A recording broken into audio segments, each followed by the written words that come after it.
Um, Hello. Thanks for coming to this presentation. We're going to talk about some interesting stuff regarding TLS, and we'll also have not one but two cool demos at the end, so brace yourselves. First, allow me to introduce myself. I work at Bitdefender. I do all sorts of crazy low-level stuff and ransomware-related cryptography research occasionally. And I also like to play CTFs. I'm with my boys playing the CTF right now. If you have a chance, try some CTFs yourself. It's really educational. All right. So first of all, I would like to tell you what this presentation is about and what it isn't about, so you know from the start. It isn't about faults in TLS per se or in the underlying implementation in various crypto stacks. Neither is it about attacks on the cryptographic level, bit flipping attacks, Bleichen-Bacher padding work or something like that. No. Well then, you may ask, what is it about? Think of it as an experiment. We decided to model a very powerful adversary. We call this hypervisor in the middle attack. And so imagine it in the context of cloud providers, right? So in the cloud, the provider can see stuff from the VMs. They can see HTTP traffic, but can they also see HTTPS traffic? Well, not really, because it's encrypted, right?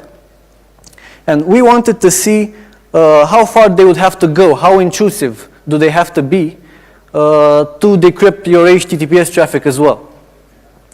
And in so doing, we got some really unexpected results that you're going to like. But why did we start this? How did this idea come about? We're operating a honeypot farm. You know what honeypots are, right? They're just VMs spread all around the globe, and attackers can gain access using weak credentials. And what we want to do is study what a hacker looks like, how he thinks, and what exactly are the latest trends in hacker mischief.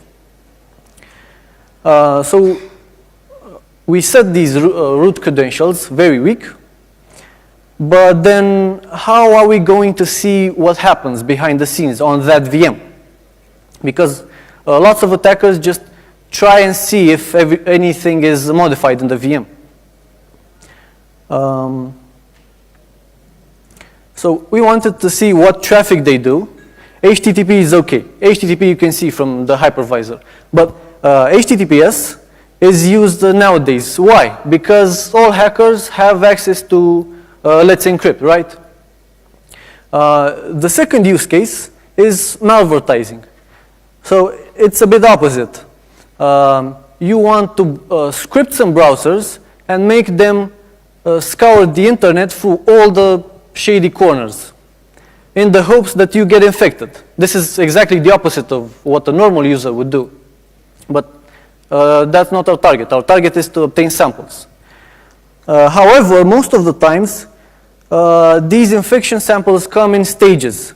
And when the first stage is downloaded, it's usually fed through some TLS-enabled site, either the advertisement sites or the attacker's servers. And this first stage will set everything up, but before it actually downloads the next stages, it checks that if there's something wrong with the machine, if it's under scrutiny. All right. So let's see what are the current solutions for getting TLS traffic, and then we'll see why they aren't enough. So the first solution is called SSL keylog file. It's just like a regular keylogger, but instead of logging keyboard keys, it logs SSL keys. And actually, it's implemented in Firefox and in Google Chrome by default. You can just point the environment variable to a text file, and it dumps output like this. Hex mumbo jumbo, it doesn't make sense to you, but if you feed it into Wireshark, it transforms traffic that is captured like this into this, which is human readable, almost, hacker readable, let's say. HTTP response 200 OK. All right, so why don't we use this? Well, as I said, it's only implemented in Firefox and Chrome. And for example, in malvertising, we're also interested in exploit kits, in Silverlight, in Flash, whatever. We want to see Internet Explorer exploited as well. So we don't have this option in Internet Explorer. And moreover, it's really visible. I mean, it's an environment variable. Another solution, speed quiz. Do you think this connection is secure? Looks like it, right? It has the green padlock, secure connection. Well, now do you think it's secure? Verified by Superfish. This is a root CA. It's a typical solution used by legit businesses, by security proxies such as the Excel Burp Suite, and by shady hardware vendors such as, you know, who issued Superfish. And because you have to add this to the system somehow, it's visible by malware, right? But it's visible by it when it escapes the browser. However, a recent paper a few years ago showed that you actually don't need to escape the browser. It's a really cool research. All right, so now let's say that we don't want to modify the VM at all. Let's do something more rocket science. What are the current solutions for this? There's a framework called Panda, which is excellent. I suggest you look into it. And what they do is, instead of running the machine virtualized, they emulate it at a cost, and then they instrument each and every instruction. They set some trace points, some tap points, whenever the keys are calculated. And having these trace points means that when you figure out that you're at that point of execution, you can just stop the machine for a while and get the memory, the keys from the memory, then and there. But as the author says himself, it transforms 12 seconds into 2 hours. It's a huge overhead, and moreover, we assume that the hacker can do, the hacker or the honeypot compromiser can do whatever in that VM. So maybe they upgrade the crypto libraries, maybe they do something else. This means that you have to reanalyze the VM and you have to modify the trace points. So it's non-portable. You cannot get the keys from the memory anymore. But about that memory, this is a key idea. Think about it for a bit. You have a TLS connection. It's still active. So this means that the keys must still be in memory. Why is this? Well, if the connection is still active, then you're supposed to be able to both receive packets and send them. But if you're going to receive packets, you have to decrypt them, right? And if you send packets, you have to be able to encapsulate them through an encryption layer. So this means that if a connection is still active, the keys are in memory. So we're in the hypervisor. That's our adversarial model, hypervisor in the middle. Why can't we just access the memory and get the keys from there? Well, it's not so simple. Maybe it's Linux, maybe it's Windows, maybe it's S-channel, maybe it's OpenSSL, boring SSL, libNSS. Multiply these together, and ultimately, you just have to dump the whole memory. So it's a real problem. You don't know the location, you just dump all memory. But when you do this, say you have a VM with 4 gigabytes of memory, it will take a lot of time. It will really be noticeable. In the context of cloud providers, you don't want to violate the SLA. So it's a problem. Moreover, as you will see in a browsing session, the browser doesn't just do one connection. When you connect to google.com, it doesn't just gets one page. It also gets the advertisements, the static content, the dynamic content, referrals, whatever. So if you do this at each and every connection, the disk space on the hypervisor will quickly fill up. But for the moment, we're engineers, right? Let's simplify the problem for a bit. We're going to decrypt just one connection. For this, we're going to accept for the moment the penalty of dumping the memory to disk. And decrypting just one connection. So we have the memory dump. What are we going to do with it? We can apply volatility on it, and it will take a lot of time. We want to do it in real time, right? How are we going to distinguish correct keys from that memory dump from garbage? Well, these are our problems. We solve them, each and every one of them, quite elegantly, actually. But to actually see what we did, we will have to dig a bit deeper into the TLS handshake. All right? So I'm going to present an overly simplified version of the TLS handshake, but for all intents and purposes, you can consider it as factually correct. So how does the TLS handshake work? The server is listening to requests, right? And the client does just that. He issues a request, but before doing this, he has to negotiate a secure channel with the server. All right, enter the TLS handshake. He will send a client hello, as it's called, which contains the version of TLS that the client supports, a list of tuples called the cipher suite list, which contains asymmetric crypto for key establishment, symmetric crypto that will be used throughout the lifetime of the connection, and authentication code. And there's also an interesting value called the client random. We'll go over this in a bit. To this, the server responds with a certificate so that the client knows he's talking to who he thinks he's talking to, a cipher chosen among the list that the client supports, and the corresponding server random value. All right. What happens now at the dotted line? Well, under the hood, there's some math. I'm not going to go into it because actually we don't need much of it. But what each party does is they compute, using the information they have, a context, a symmetric encryption context. These keys that are computed independently by both parties, they'll be the same keys, have to match. So when they do this, after they finish, the client will send the last packet of the handshake, which is encrypted. The server, the same. He will send the first encrypted packet. Only after this has happened that the actual application data has been sent, can be sent. So only at this point can the client send the first byte of the request. So what does this mean? Well, we need some more info on the server random and the client random.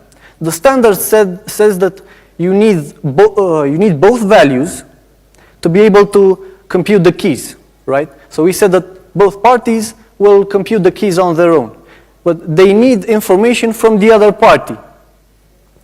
Because of this, it means that at some point in time, you cannot have possibly computed the keys, right? Because you haven't received the information from the other side.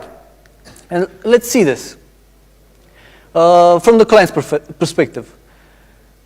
Immediately before the server hello has been received, the keys cannot have been generated because the client only has the client random. He doesn't have the server random, nor does he have the cipher suite. And when the client finish has been sent, the first encrypted packet, it means that the keys must still be in memory. Why? As we said before, the application data has yet to be sent, so the connection is active.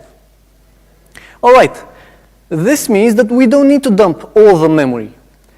If we are able to track memory between these two events, and it's a big if we are able to somehow get some signals from the network that, look, now start getting the memory that is being modified and now stop and dump it, we could conceivably get only a small portion of the memory, and that will be all we need. This will lead to a dramatic decrease in what we need to dump to the hypervisor. But can we do this in real time? Can you actually track pages which are modified?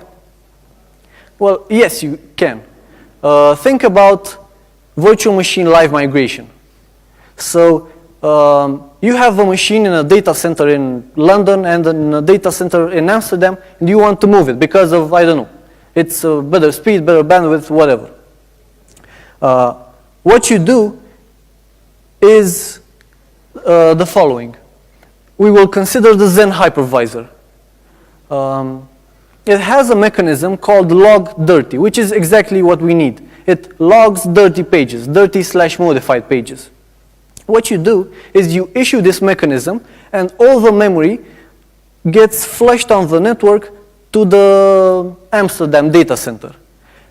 Okay, but the first machine is still active, right? It's live migration.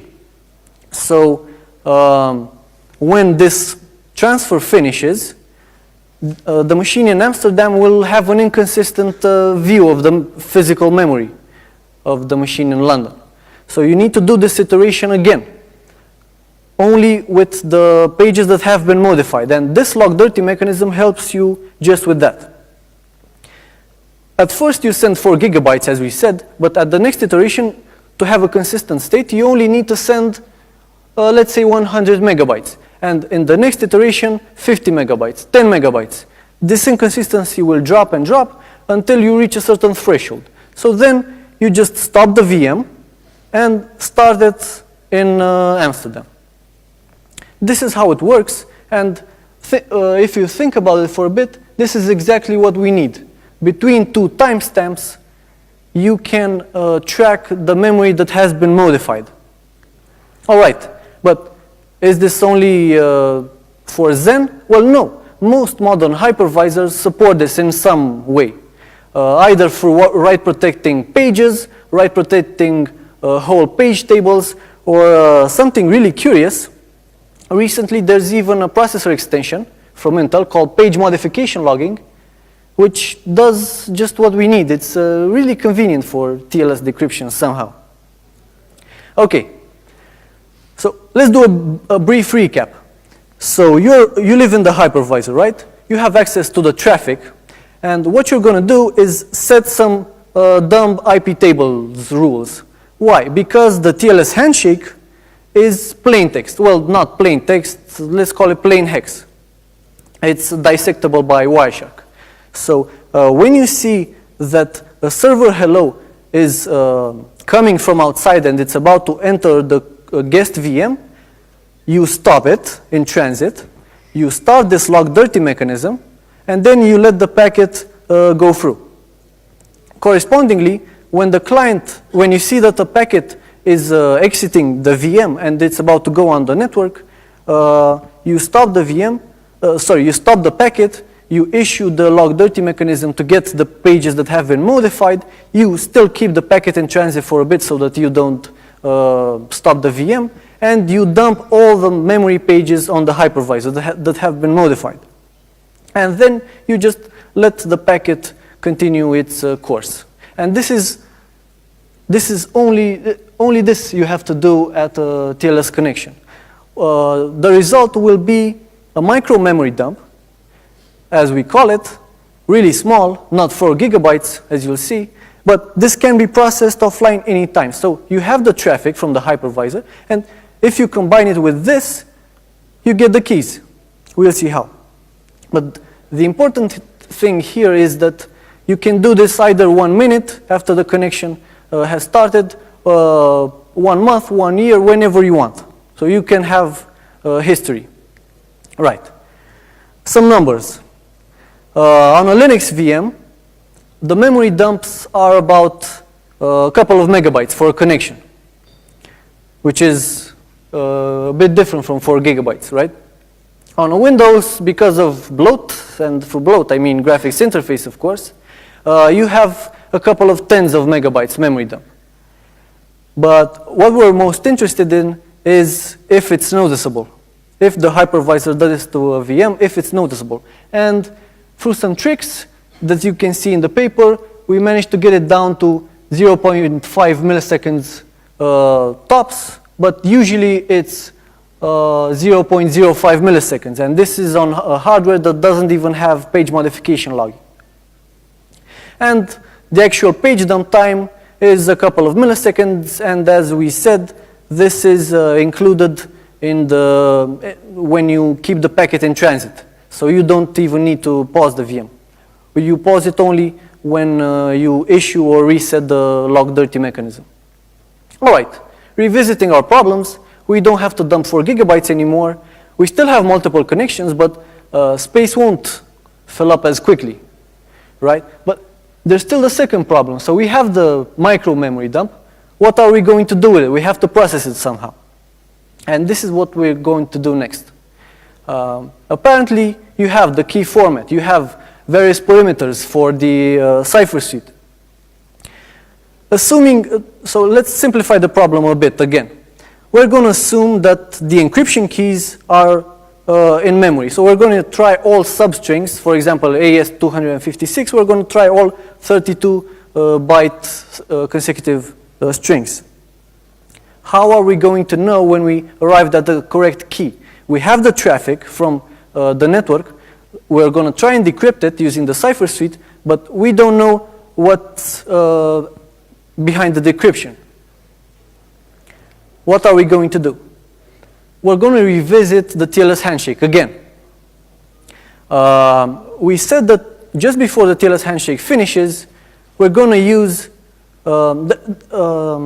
just before the handshake finishes, you have 2 more packets encrypted, sent from each side. The client finished is encrypted, but it has a fixed form. It starts with 14000C. So if you just try all the keys, and somehow you get to one that starts with this, you have 2 possibilities, right? Either it's you stumble upon the correct keys, or you have a false positive. All right, let's see the false positive rate. It's 1/2 to the 32. So this is 4 gigabytes. So you need a 4 gigabyte memory dump to get just 1 false positive. But we don't have 4 gigabytes. We have 4 megabytes, so let's say 40 megabytes for Windows. So it's cool. But this only works if you can actually decrypt those first 4 bytes. It works for stream ciphers, but for CBC and GCM, not so. So let's see what exactly, what are the cipher suites that get selected, right? We said the server selects the ciphers. Unfortunately, only 5% is prone to our technique, only stream ciphers. So 20% CBC and the rest GCM. All right, let's tackle the next one, CBC. As its name implies, it just chains blocks together. So when you want to decrypt the 3rd block, you need the 2nd block. When you want to decrypt the 2nd block, you need the 1st one. All right, but we need to decrypt the 1st one. For the 1st one, you have to use the initialization vector, which is also part of the key material as the key, so it's somewhere else in memory. So you will need to brute force that as well. You have one brute force for the IV and another one nested for the key. So you have quadratic complexity here, which isn't actually real time. But there's another thing. This is a block cipher, right? When you encrypt 6 bytes, the encryption goes to 16 bytes. So you need padding. So we don't have access to the decryption of the 1st block, but we have access to the decryption of the last block, which is predictable padding. And it's the same as before. You just don't use the 1st, you use the last block and get the padding. All right, CBC down. Now let's tackle GCM. Well, it looks a bit difficult, right? But we're going to split it into 2 easily digestible parts. GCM counter mode. Half of it is counter mode, half of it is authentication. So you just have a counter that infinitely increases. You encrypt this counter, and you will get a pseudo-random stream, an infinite pseudo-random stream. And you use it just like a normal stream cipher. You don't have the padding, unfortunately. you encrypt it, and at the end, instead of using MD5, SHA-1, SHA-384, you use the GCM. You combine the ciphertext blocks, you do some finite field math magic, and you end up with a tag. This process is really fast. That's why it's combined together. All right. So why can't we have the same approach as before? Think about it. You have two directions possible for the brute force. Either you use the counter to try all encryptions and see if stored with a ciphertext you get a plaintext starting with 14.0c, or the other direction around when you decrypt. But if you want to decrypt, you only know half of the plaintext.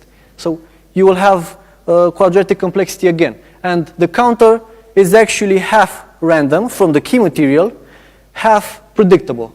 So quadratic complexity again. All right. How do we solve this? Well, using the tagging part in the algorithm, I don't actually have time to explain, but you can see in the paper. In short, what we do is just reverse some flows in the tagging. Instead of using the ciphertext, the authentication data, and the encrypted counter to get a tag, we will use the ciphertext, the authentication data, and the tag to get an encrypted version of the counter. With this encrypted version, we try all the keys, and if it matches this predictable value, we're all set. So this time it's a plain text attack on the counter. All right. Some numbers again. If you have a memory dump that is completely random, which isn't usual in practice, and you try getting the GCM keys, it will end up about 7 seconds. If you throw more hardware at it, more CPUs, you will get a really cool speed up. Here we only have 6 CPUs, but 12 times speed up. You can read about it in the paper if you're really curious. And another thing is that when you do a micro memory dump, or any memory dump, it's not completely random data. It has structured and low entropy data. It has lots of paddings, lots of text. The keys from the key material have some good statistical properties. So you can add these heuristics and you will get really a bigger speed up to about a couple of hundreds of milliseconds. But think about it. As we said, a typical memory dump is a couple of tens of megabytes, right? So this means that it's actually a couple of tens of milliseconds on each micro memory dump to process. So we can actually consume the memory dumps as fast as we can produce them. So space won't fill up at all. All right. So that being said, I can go on to the demo. We have 2 demos. The first will show you the actual internals of the TeLeScope. Okay. So the setup is the following. I have a laptop running Zen, and I have a machine that is running Windows 10 as a guest VM. All right. Our guest VM, where exactly is it? It's this one. Do we have connectivity? We have. Okay. So I'm going to start the TeLeScope and attach to that VM. Sorry. First, let me start up Wireshark. We want the traffic capture, right? And we attach to the VM. We have to specify the IP that has been assigned to the VM and the name. Okay, it starts logging. Wireshark seems to be working. Okay. Yeah.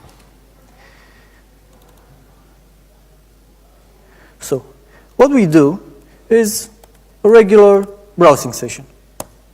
We go to Google, Mail, and sign in. But hang on a bit. Before we start typing our credentials, let's check that it's a secure connection. Is it a secure connection? Yeah, it might be. But we have to check. Otherwise, it will be superfish again. All right. GeoTrust, Google, authority, accounts google.com. All right. Seems legit because it is. Connection encrypted with Diffie-Hellman, RSA, GCM. All right. Seems good.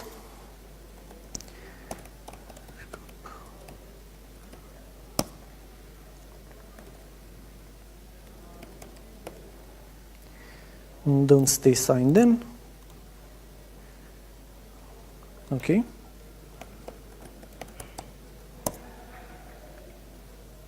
Yeah. So you're going to see my password, so I decided to add two-factor authentication. Okay.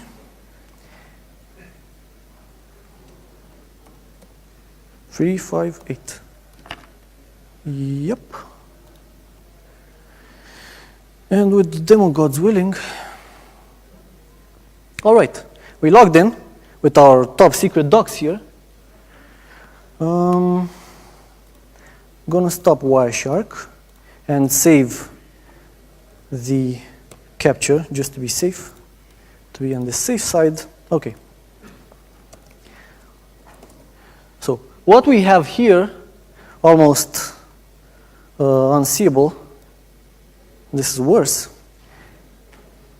So we have a lot of sessions, right, for each connection. So our browsing session only lasted for a couple of seconds, but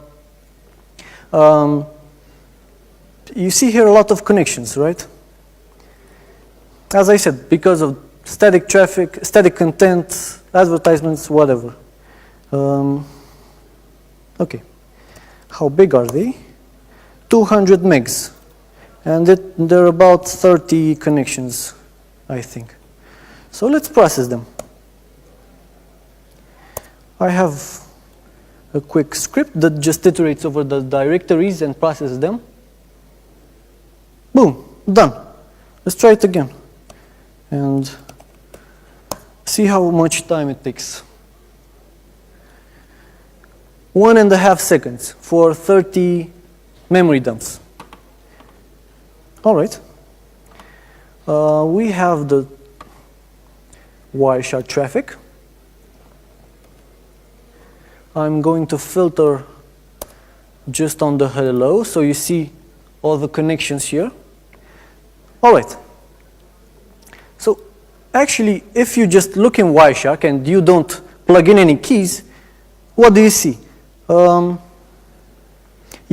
can only see the site that is being requested on the right-hand side. Well, without zooming, you cannot see anything. We're going to look at this one, accounts.google.com. I have a feeling this will be the one we're interested in. If you do TCP stream, this is what's on the wire. You have the request, you have the certificate, and everything else is encrypted. It looks like garbage because it's encrypted. If you use Wireshark's feature for follow SSL stream, it would use some keys, but it doesn't have any SSL keys so far. Okay, so now session keys. All right. Yeah, we have the keys in there. So I'm going to do a bit of a hack because of Wireshark. Boom. Did you see that? Something changed. Why? What exactly? Instead of SSL, you now have HTTP. If we do the same follow SSL stream, what do we get? Does this look plain text to you? It's still garbage? Well, no, actually, it's HTTP 2.0, which is the latest rage in browser technology. But, whoa, we have something here. Email, hack in the box, TeLeScope proof of concept. Done, decrypted. Do we also have the password? Lame password 42. So now you can log in into my account.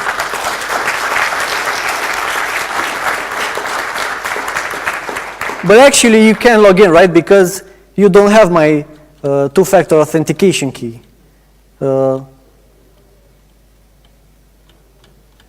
Yeah, it's around here someplace.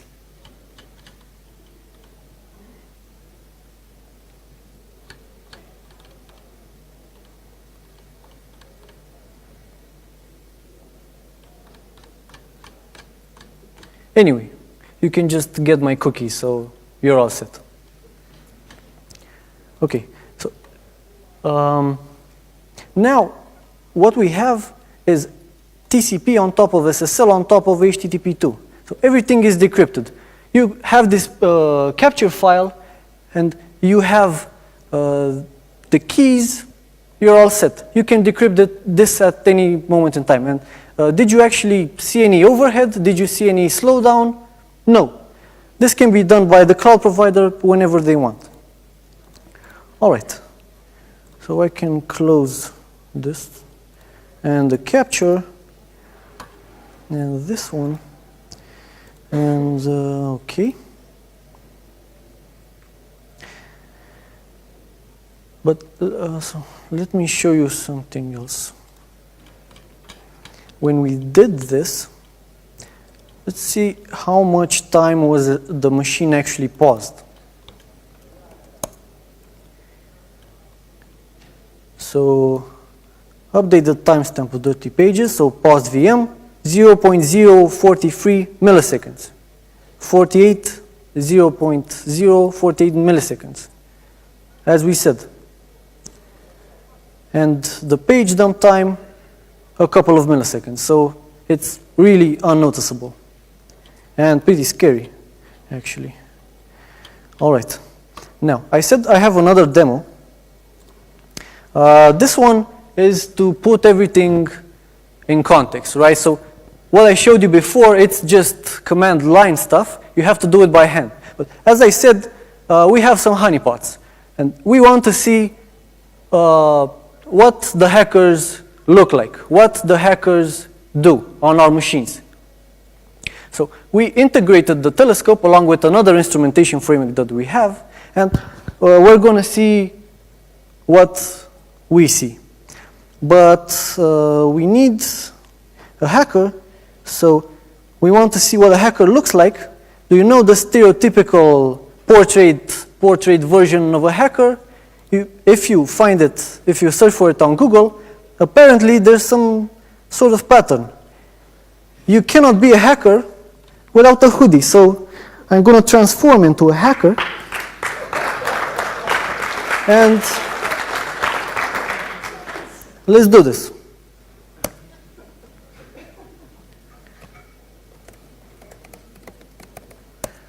All right, so I've compromised the honeypot. Wow. What am I going to do next? Date, it's the date of today, apparently. Who am I? The webmaster. All right, seems legit. I'm going to download my files from a server that I control. But no, let's test another thing. Conference.hackinthebox.org. It's HTTPS. I'm not sure if you can see it. I'm going to zoom in for a bit. This is my command. Yeah. Index.html. OK. Now, let me do another one. This is a site we control for various reasons. Proof of concept, all right. And I'm going to download some samples. The first of them will be dropped on the file system. So what it is, it's an ELF binary, right? The second one, I'm going to try something else. I'm not going to even touch the file system. I'm still going to download it from HTTPS, but I'm going to connected directly to bash. All right. Wow, owning the system. That sounds unfortunate. You have been owned. Wow. Okay, so I compromised the machine. I can get out.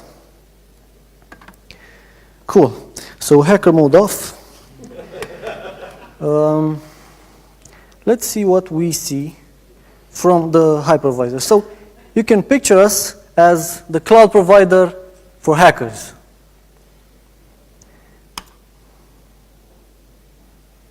Whoa, whoa, whoa. All right. So let me explain what you're going to see here. We have two instrumentation frameworks. One is TeLeScope, and another one is called Finesse, which just logs syscalls, but it does so from outside the VM. We mentioned it briefly in the paper. And what we do is, using these frameworks, we instrument and we get events. Events go to a data center, and then they are correlated, and we can use them to synthetically replay what hackers did. So on the left, you will see the actual events, and on the right, you will see the pseudo-terminal events, which are as well captured from syscalls. Everything is synthetic. So I logged in.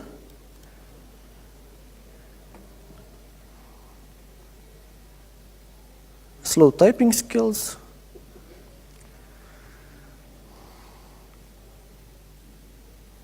Yeah. Conference hackinthebox.org. It's HTTPS. So from the hypervisor, I'm not supposed to be able to see this. Whoa. We have an event from TeLeScope, and it says that an HTML document has been received. Okay, so I'm just gonna pause the replay for a bit, and let's check this out. Let's save it to samples, and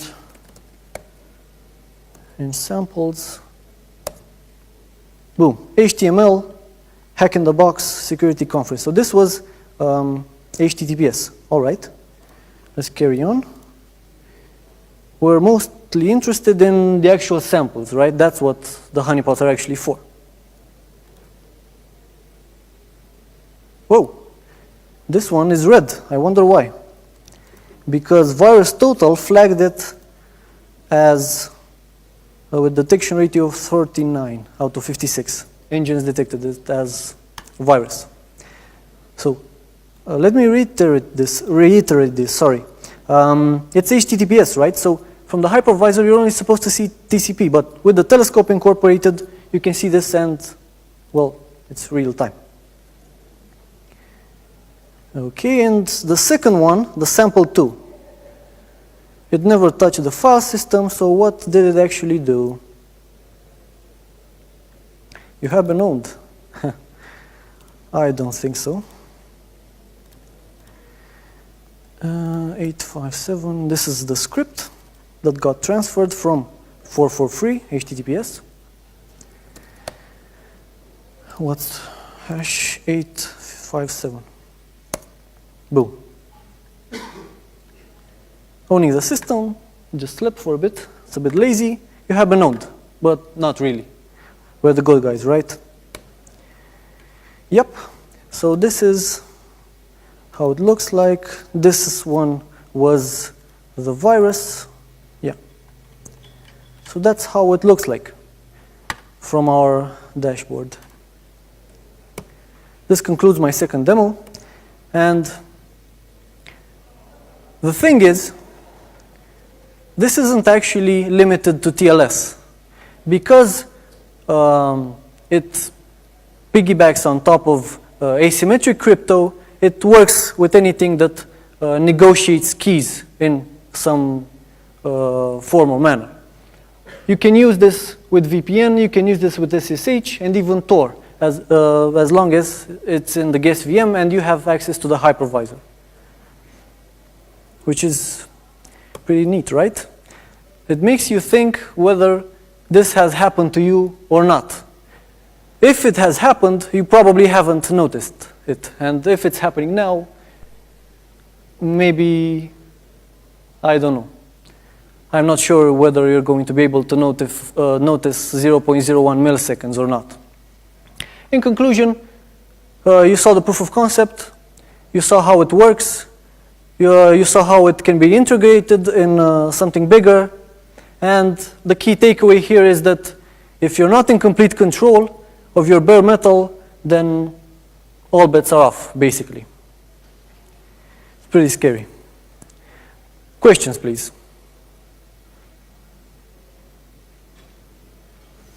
Any questions? Yeah, please. So I guess you have also built the same thing for actual servers, like decrypting client connections. Cool. Maybe another one. Have you built all these VPN, Tor? No, not yet, no. Is it planned for the open source project? Yes. We still have some things to do with TLS, but after that we're going to probably go to SSH, and then... Okay, cool talk, thanks. Yeah, thank you too. In the back?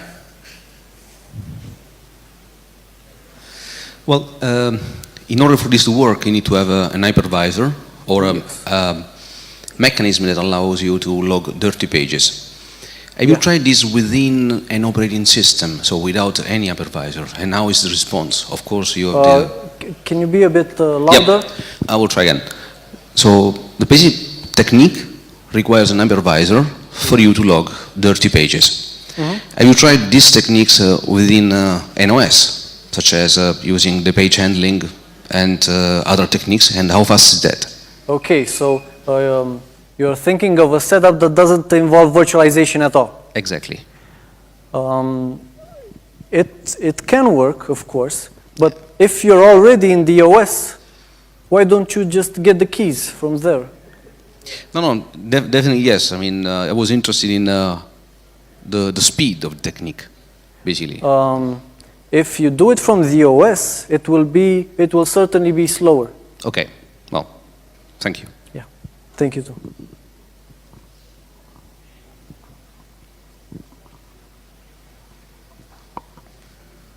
Your technique assumes the key is in memory. If the key would be obfuscated or scattered around in memory, it would be much more difficult to find it, because you would have to try all sorts of permutations or XORs or whatever. You would need some extra information from the OS. You would need to see if it's a certain library, how it obfuscates, if it does that. But ultimately, it would just remove the real-time factor from our approach. It's still polynomial. Right. Okay. Any more questions? I have one actually. For the CBC mode, you're using the padding detection. Does that always work? Yeah, it pretty much works, yeah. Because if the packet aligns at the right border, then there's no padding. No. If it aligns, then you have a block with just padding. Ah, okay. Very good. Yeah. All right, if there are no more questions, then I thank the speaker, and the demo gods have been with you. Yes, thank you.